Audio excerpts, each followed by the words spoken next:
ముందుగా వేదికను అలంకరించిన లబ్ధ ప్రతిష్ఠులైన అందరికీ నా నమస్కారాలు. అలాగే వి ఫర్ విమెన్ చాలా చక్కటి కార్యక్రమాలు చేపడుతూ విమెన్కి అండదండగా నిలుస్తూ ఇంత మంచి సొసైటీ విమెన్తోనే నడిపిస్తూ అందులోనూ ఏదో ఒకటి సాధించిన అంటే ఒక వారి వారి రంగాల్లో పేరు తెచ్చుకున్న ప్రతిభ ఉన్న వేరే మహిళలను గౌరవిస్తూ ఇంత చక్కగా ఈ సంస్థను నిర్వహిస్తున్న ప్రతిభ గారికి నాకు నా థ్యాంక్స్ తెలియజేస్తున్నాను. ఇంత మంచి కార్యక్రమంలో నన్ను కూడా భాగస్వామ్యం చేసినందుకు. ఇక్కడ ఉన్న వారందరూ కూడా వారి వారి రంగాల్లో చాలా చాలా టాలెంటెడ్ ఉమెన్. సో ఇక్కడ ఆడియన్స్ లో కూర్చున్న ప్రతి మహిళ కూడా టాలెంటెడే. అసలు మహిళగా పుట్టడం అంటే ఒక మహిళ టాలెంటెడ్ అని చెప్పడానికి అంటే day to day even home maker, ఒక మన ఇంట్లో పనిచేసే పనమ్మాయి, వారందరూ కూడా చాలా చాలా టాలెంటెడ్. ఎందుకంటే మనకున్న టాలెంట్ మల్టీ టాస్కింగ్. ఏ పని నుంచి అంటే ఒక పని చేసే టైంలో 10 ఆలోచనలు తిరుగుతూ ఉంటాయి, ఆ నెక్స్ట్ పని ఎలా చేయాలా అని. సో ప్రతి పనిని అంత సమర్థవంతంగా నిర్వహించే ప్రతి మహిళ, మల్టీ టాస్కింగ్ చేసే ప్రతి మహిళ చాలా చాలా టాలెంటెడ్.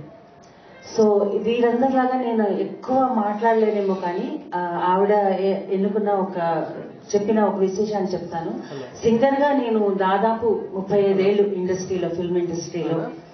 సో ఎంతో మంది పెద్ద పెద్ద కళాకారులు, లెజెండరీ సింగర్స్ తో, లెజెండరీ మ్యూజిక్ డైరెక్టర్స్ తో వరల్డ్ వైడ్ మొత్తం ప్రపంచమంతా తిరిగాను, ఎన్నో దేశాలు పర్యటించాను, కార్యక్రమాలు చేశాను.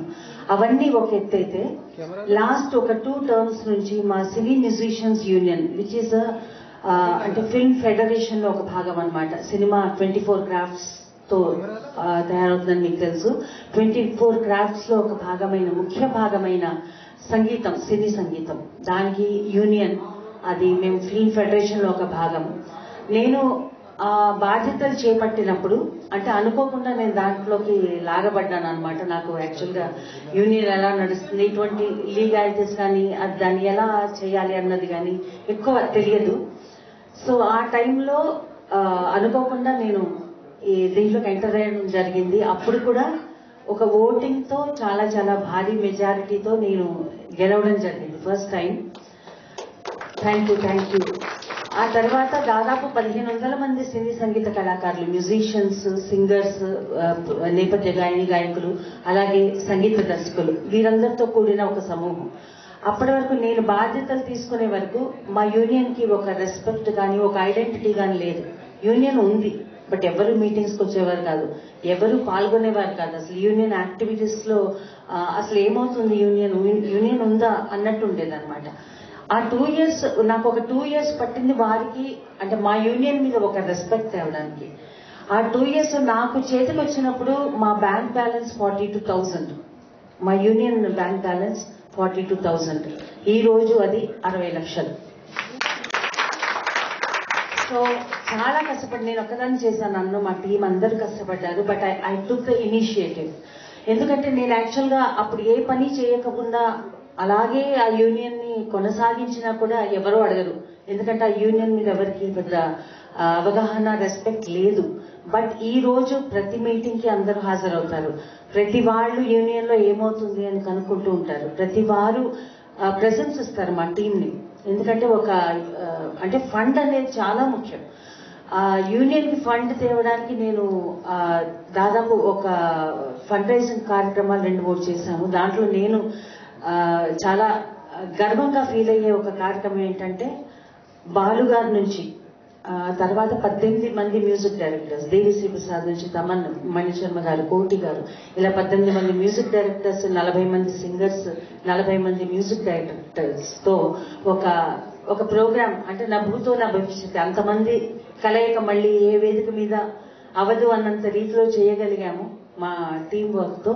సో యూనియన్ కి సంబంధించి, సినిమాకి సంబంధించి చాలా ప్రాబ్లమ్స్ ఉంటాయండి సింగర్స్ కి. పేమెంట్ రాకపోయినా, లేకపోతే మనం పాడిన తర్వాత ఆ పాట తీసేసి వేరే సింగర్స్ తో పాడించడం, అలాగే మనం పాడిన పాటకి పేరు వేరే వాళ్ళది వేయడం, ఇటువంటి చాలా ఉంటాయన్నమాట. అలాగే మ్యూజిషియన్స్ కి పేమెంట్స్ రాకపోవడం, ఇవన్నీ డే టు డే ప్రాబ్లమ్స్, మాకు డే టు డే డీల్ చేయవలసిన ప్రాబ్లమ్స్ అనమాట. ఎప్పటికప్పుడు మ్యూజిక్ డైరెక్టర్స్ తో మాట్లాడి, ఆ పని అవ్వకపోతే ప్రొడ్యూసర్స్ కౌన్సిల్స్ తో మాట్లాడి, సో వారికి సమాధానపరిచి డబ్బులు ఇప్పించడం, ఇటువంటివన్నీ ఉంటాయన్నమాట కార్యక్రమాలు. చాలా బాధ్యతతో కూడిన పని అండ్ చాలా టైం కేటాయించవలసిన పని. సో ఈ పగ్గాలు నేను చేతికి తీసుకున్న తర్వాత అసలు పర్సనల్ లైఫ్ చాలా నేను మిస్ అయ్యాను. ఏ ఫ్యామిలీ గ్యాదరింగ్స్ కి వెళ్ళలేకపోయాను, ఏ పెళ్లిళ్ళకి వెళ్ళలేకపోయాను, పండగప్పుడు ఇంట్లో ఉంటాను. సో ఇవన్నీ ఏంటంటే part of the job. But మనం బాధ్యత తీసుకున్నాక, ఒకదానికి కమిట్ అయ్యాక అంతే కమిట్మెంట్ తో చివరి వరకు చేయాలన్నది నా ఆలోచన. అది ఎవరైనా కానీ. సో అలా నేను సక్సెస్ అయ్యానని అనుకుంటున్నాను. అందుకే నాకు ఇక్కడికి వచ్చి వీరి మధ్యన కూర్చునే హక్కు ఉందని అనుకుంటున్నాను నాకు కూడా. థ్యాంక్ యూ అండి, థ్యాంక్ యూ సో మచ్. వీళ్ళంత బాగా మాట్లాడలేదని నేను ఆల్రెడీ చెప్పాను. సో నాకు వచ్చింది పాట కాబట్టి వీళ్ళు మాట్లాడతారు, నేను పాట పాడతాను.